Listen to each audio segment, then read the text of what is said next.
Good afternoon, ladies and gentlemen. This is Javier with The Real Javier Novoa, a channel, a platform, and a modality where we apply the principles of philosophy, spirituality, mysticism, and business and good strategic planning to rapid lifestyle transformation.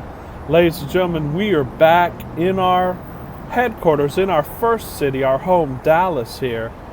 And I have traveled and we had a great time, got to see nature, got to spend time on the beautiful beaches. And we are beginning our series now, again, hitting the ground running here on the strategic planning, on the second or the main phase of strategic planning, which is finding ideas for what we want. In this case, it's going to be streams of income, and finding ideas and testing them and so on and so forth, iteration, so to speak, and figuring out which ideas are going to be the ones that we then take in the third part of this and actually distill some principles, practice them so that we can be ready for the rollout. But being as we have a year, I've given us this time frame. Of course, as we know, everyone knows this, ladies and gentlemen, from the physicists on downward, that time is an illusion. But as Neville Goddard said, we can utilize the time function, the linear time function, in order to, so to speak, get our left brains out of the way, to calm our minds so that we can actually take the time.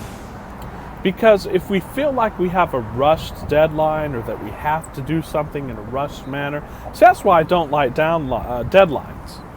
In fact, that's why I sort of resisted doing this course in strategic planning for many months, even though I knew that it would be a beneficial modality, because I didn't want to get people too wrapped up in deadlines. But seeing that the essence of this is the stillness, and the essence of this is just taking time to re-visualize the end. You see, I was rereading Neville. And I was reading many philosophers during this trip and after, and it was Neville Goddard, and it was Stoicism, ladies and gentlemen, which forms a big part of our modality and our philosophy here in The Real Javier Novoa. It was minimalism. In fact, I did watch this documentary called The Minimalists, and while we agree with some things and we disagree with some things, the general premises of it are excellent, something that we apply to this channel. Not materially, but formally, and I hope some of you, will know what this means from philosophy, but we don't necessarily agree with the exact words that are said or the exact prescriptions that are given. Like, for example, we don't believe that it would be a good idea for everyone to live in a micro house, although that may be a good idea depending on your circumstances, but we don't think that we have to do this in order to quote-unquote save the earth, because the earth doesn't need saving, ladies and gentlemen. The earth is so much greater, and plus it's all film rolls. So we're not here to save anything, and we're not here to try to make anything happen, so to speak. But this is a wider discussion, but we do agree with the reason behind a lot of the matter and the material in that documentary. It's a great documentary if you want to watch it. It's called The Minimalists. I think it was on Netflix from 2016. And I was also, of course, reading The Cynics again, and about the Cynics. And you see, we are beginning this strategic plan with a sit-down chat. And these are sort of the chats and contemplations that you're going to be having with yourself. And again, this strategic planning model is not sort of an office planning model. It's not sort of a planning model where you clock in and then you're expected to crank out some kind of output. No. This planning model is going to be mostly you sitting down and enjoying, perhaps with some coffee, by the way, getting into what Abraham Hicks calls the receiving mode.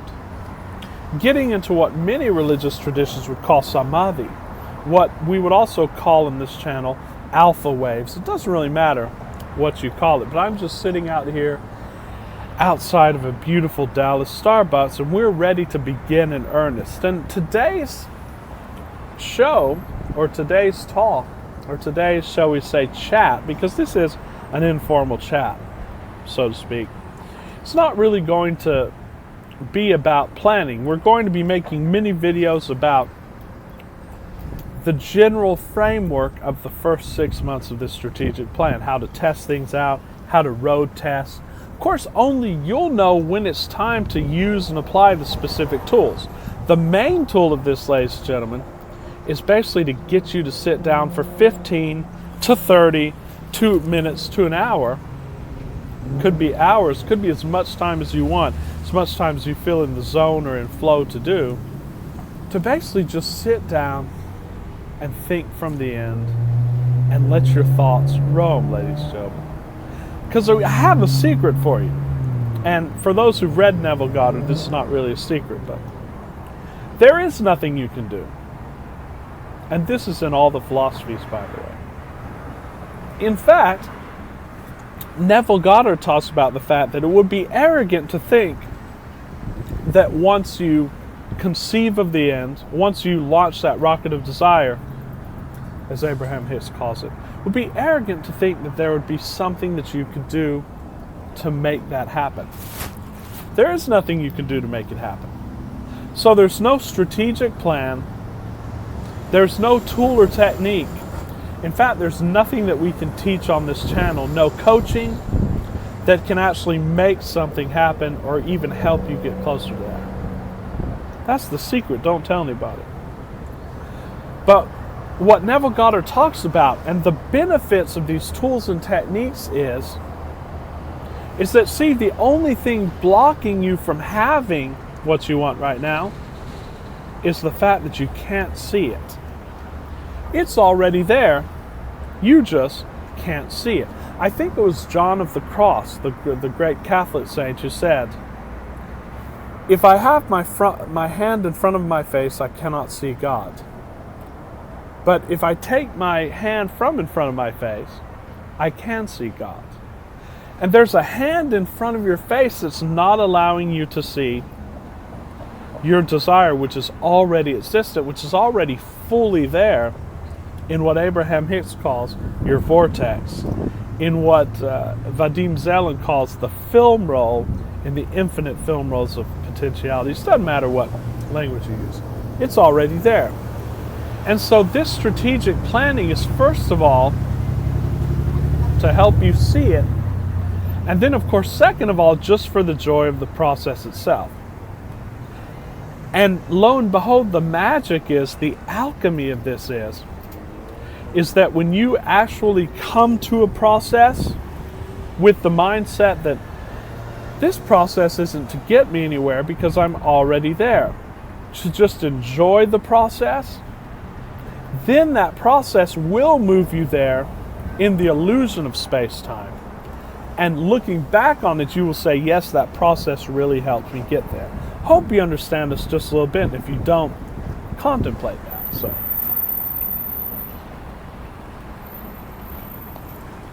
the process.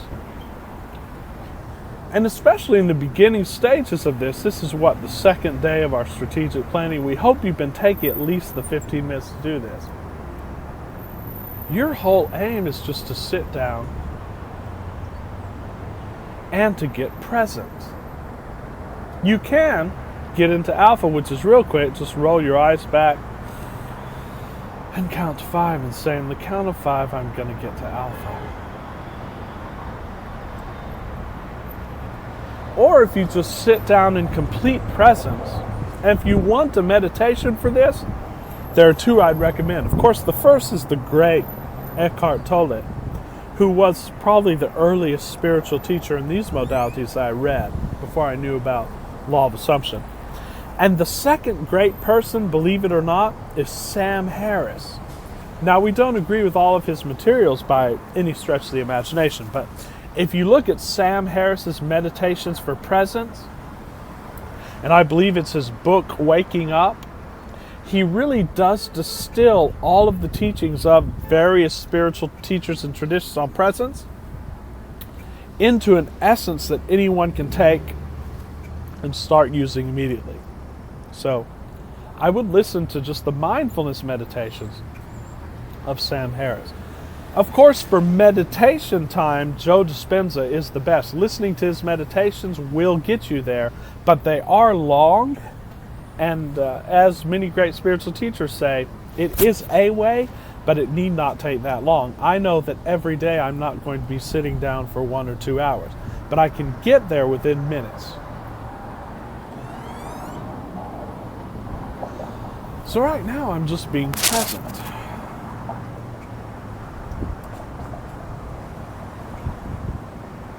And if you can just get into presence, ladies and gentlemen, not expecting anything to happen.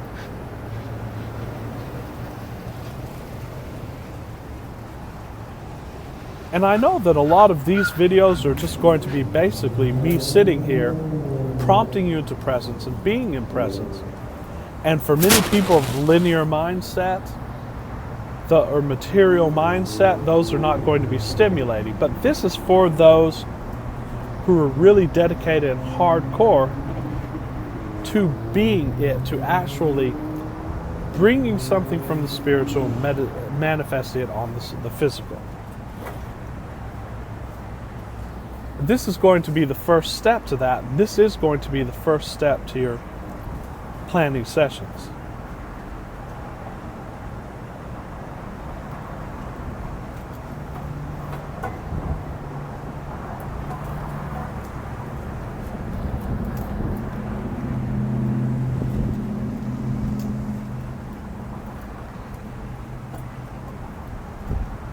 So what I want to emphasize to you this video today, in this very early stage of what we're doing here, is that in order to attain a desire, you have to have control over that.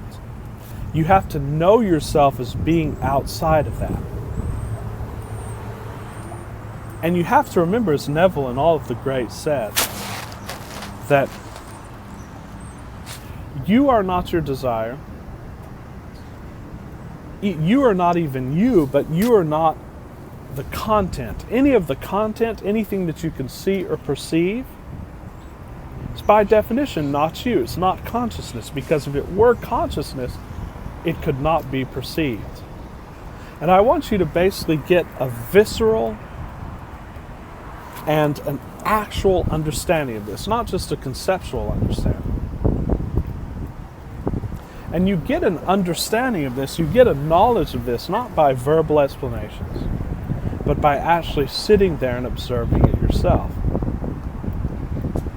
Like we said, Sam Harris's meditations have a good pathway for this to happen. And it's basically, you can just observe your thoughts, you can watch a thought as it arises and as it passes away. And then you can ask yourself, what is the substratum, so to speak? Or what is the field in which this thought arises and out of which it passes away? And then can you observe that?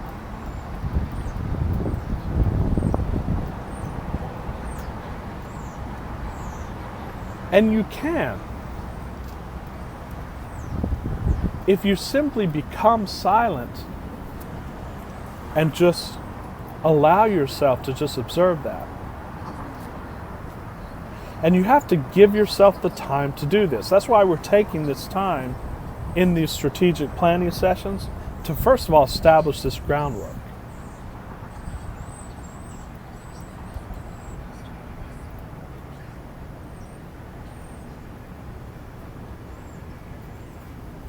You're noticing that. And now notice, think about something, anything. Think about the desire that you're trying to achieve in this strategic planning process. Think about your mother-in-law. Think about what you had for lunch today. Think about something. Then picture that. And then feel all of the feelings that come as a result of that thought. And then ask yourself, can I observe that all simply as consciousness? And then ask yourself, that state of consciousness itself, does that expand or contract with that? Does that take on any of the color of the thoughts that are passing through it? And you'll see that that does not change. So you'll see that that is always in the same exact state. It's what Joe Dispenza calls that state of potentiality, of infinite potential. And then you can realize that you are that. That is the I am. You're not your desires, you're not your thoughts, you're not your feelings.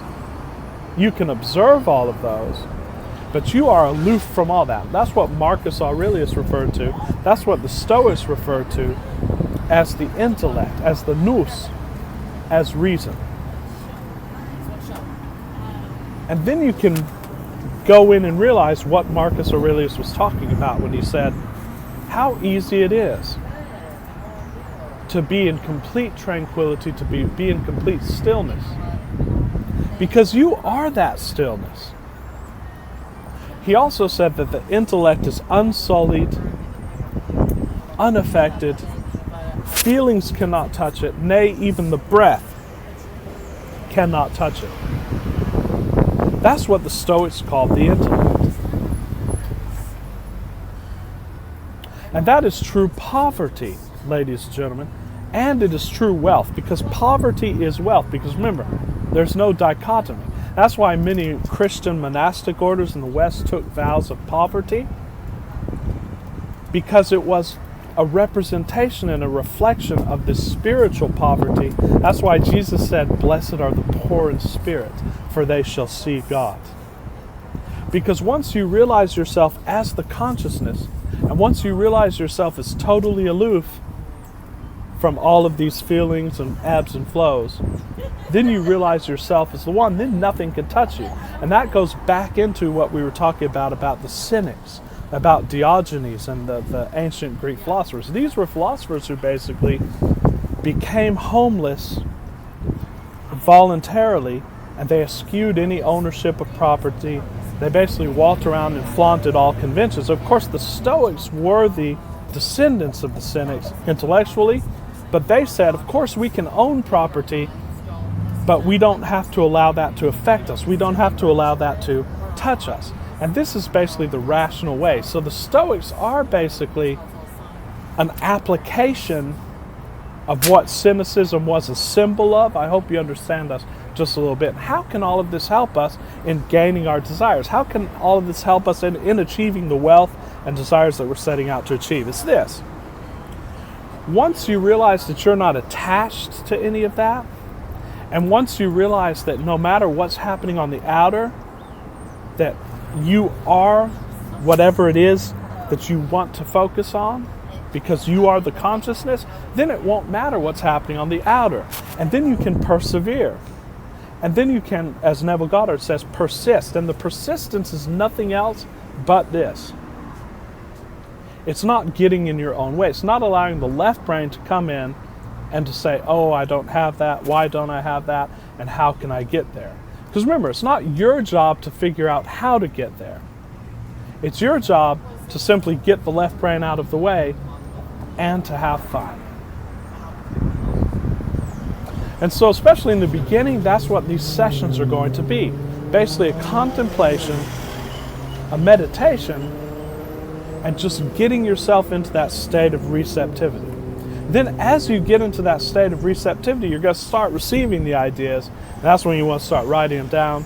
And that's when you will start applying some of these business techniques to testing out some of these ideas that we're going to have.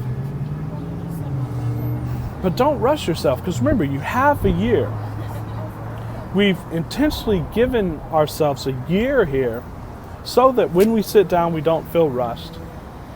It's going to take a year anyway, as the great Stephen Pressfield said. If this project's going to take 2 years, it's going to take 2 years. And so all you have to do is sit down and give yourself a little piece of it. And so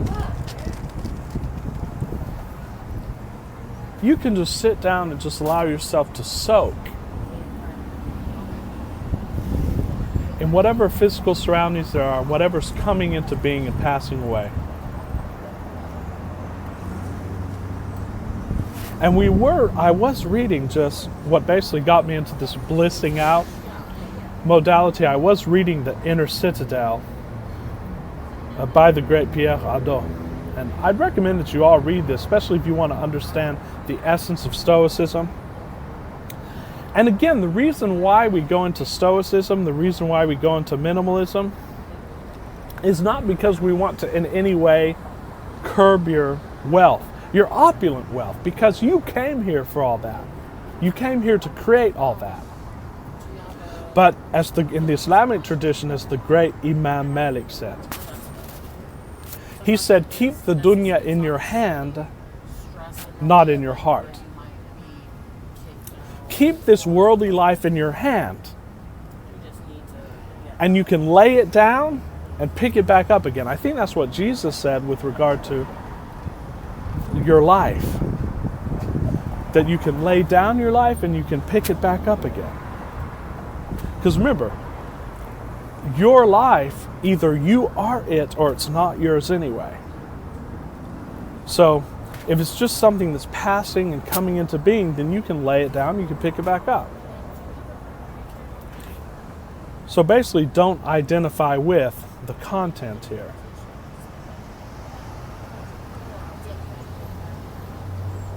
So,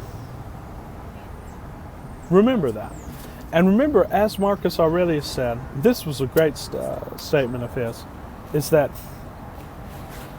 be completely in the present moment. There's only one moment.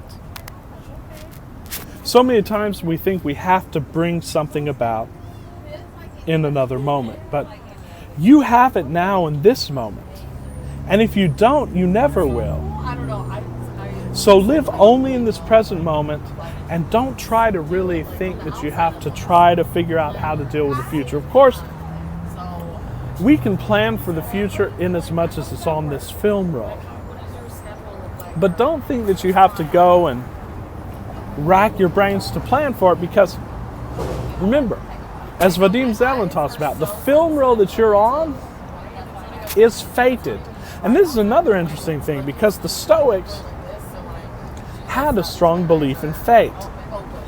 And William Irvine was talking about this in The Art of the Good Life, another great book on Stoicism. He said, although the Stoics were fatalists and they believed that there were certain mythological gods or so on and so forth that basically sowed your fate, this is the symbolism, and cut it and so on and so forth, so there's nothing you could do, but they still strove outwardly.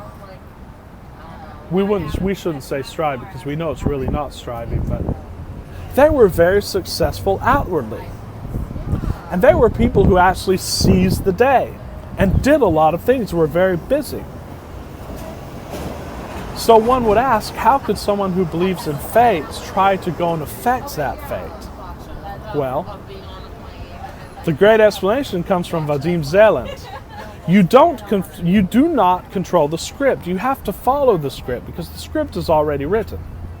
But there's an infinite amount of pre-written scripts or film rolls. And you can always choose what film roll you get on. And how do you choose the film roll you can get on? By focusing on that. And how do you focus on that? By choosing your end, as Neville Goddard said, and then remaining in that end. And it doesn't have to be intellectual. That's the other secret here. You don't have to, although it helps, and we teach that in this channel because we are business people and we want to have our hands in the play sometimes. But there are other ways of doing this. You could say, I want a red Mercedes by the 15th. And then completely and totally keep imagining that, keep practicing that, and talk yourself into it. We're going to talk about that more also as the strategic planning goes on. Hypnotize yourself into it. Or you could say, you know what? I just want to feel a feeling of forward momentum and exhilaration. And then just feel that and just observe whatever thoughts come up and follow some of those. And they will take you to whatever matches that vibration. This is a general way of creating, and it's just as good, and sometimes some may argue even more effective, because a lot of the goals that we set, or intentions as we're going to call it in this course, Trevor Blake has a great distinction between intention and goal, because an intention is something that's more on the realm of the imagination. You have no idea how you're going to get there, and you abide in the end. And you can think of anything, no matter how seemingly impossible, because the more impossible it is, the more you have to drop your left brain and allow the delivery of that. And goals are something that you know they're achievable, but you have to plan them and so on and so forth. We use both, and in our businesses we use both. And all is okay, but just in your day-to-day life is perfectly fine and perfectly beautiful to just say, you know what, today I want to experience fun. And I'm not going to think of how to do that. I'm just going to allow the universe to deliver that to me and have fun. And in fact, if you read about Diogenes, the cynic, a lot of things that he did that seemed erratic would seem to stem from that. He said, you know what, I don't care if I have any property, I don't have a house, I don't even have my next meal, but I know that the universe is going to deliver to me whatever I need and want, and I'm going to have fun while doing that. I'm just going to travel around. That sounds like a fun life, ladies and gentlemen. The life of being stuck and having to be beholden to certain social norms, after a while that feels like a prison. And you can, of course, imagine yourself into other states, and it's just a symbol, and you don't have to give up everything and so on and so forth. You can just as easily give up everything metaphysically and spiritually by being completely in the present moment. I think that's what Jesus meant by sell everything and follow me. Sell everything spiritually. Sell your attachment from that and buy the kingdom. So those are just some first disparate contemplations on the first stage of this 6-month program. We may make another video tonight on some of the tools and techniques that we use. It's going to be an exciting journey together. But now, let's enjoy this day a little bit. Let's enter into the silence.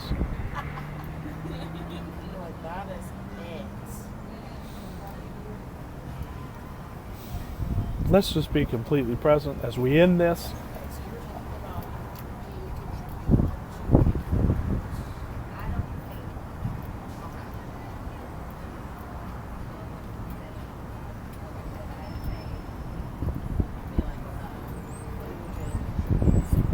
No matter what's happened today, no matter what you think you have to face today or tomorrow, none of that exists now.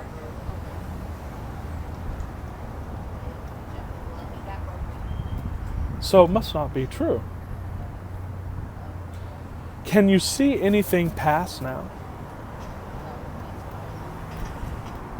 Show it to me and tell me in the comments if you whether around me or around you, you can see anything that's not now that was in the past. Now.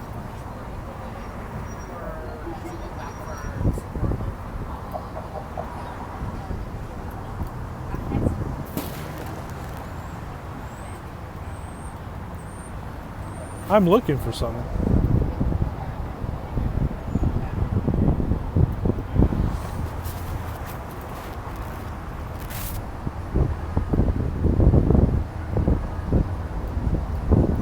Can you see anything tomorrow now?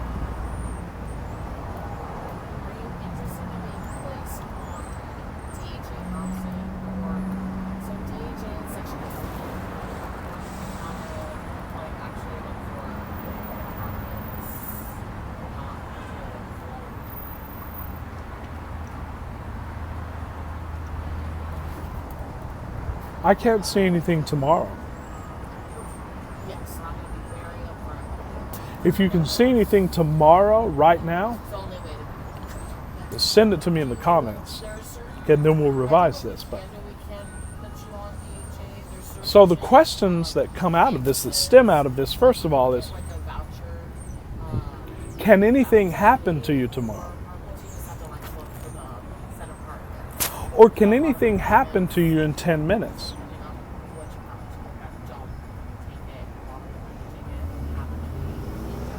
I don't think so, because there's only now. I don't see 10 minutes from now. And the only phenomena that can occur is now.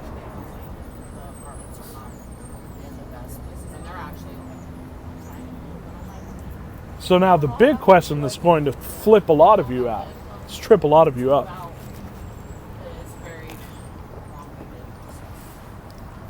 Can any action I take now affect an outcome? Because by definition, cause comes prior to effect.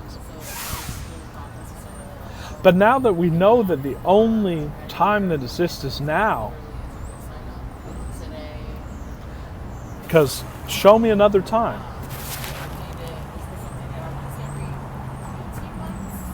If all that exists is now, there can be no effect in the future. Therefore, there can be no cause. So yes, cause and effect can only happen within time. And that's useful for social conventions. That's useful for living our everyday life and so on and so forth. But psychologically, does that exist?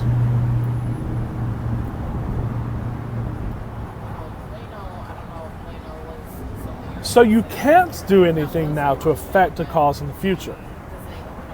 And you can't have anything in the future, you can only have it now.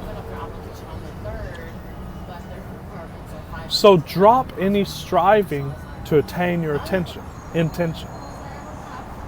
You either have it now, or it is not existing. That's why Neville says, embody the state of the wish fulfilled now, ask no one permission. And that's what we're doing in this planning phase.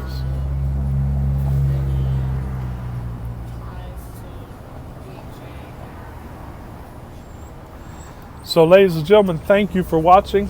If you wish, and if you find value in our videos, please do hit the subscribe button below. Not only will you be joining a community of master manifestors, but you will be helping us get the word out. And of course, I am doing coaching calls. Again, we paused them temporarily as I had to do a bunch of traveling, but I will put the email in the description. We will get you free from a job and a boss within 6 months to a year.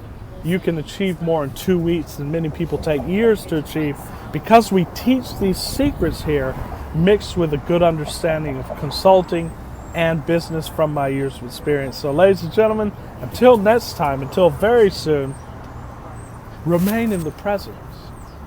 Enjoy this beautiful day. And remember, nothing is serious. Just relax and enjoy. Enjoy this present moment that you were sent here to enjoy. No matter where you are. You can find beauty no matter if you're in a granite cell, ladies and gentlemen. You can find beauty. And you can always imagine, which is still part of the present moment. Indeed, everything is imagination anyway. If you study physics, you'll know this. There's nothing that exists out there anyway. So, till very soon, ladies and gentlemen. This is Javier with The Real Javier Novoa. Ciao.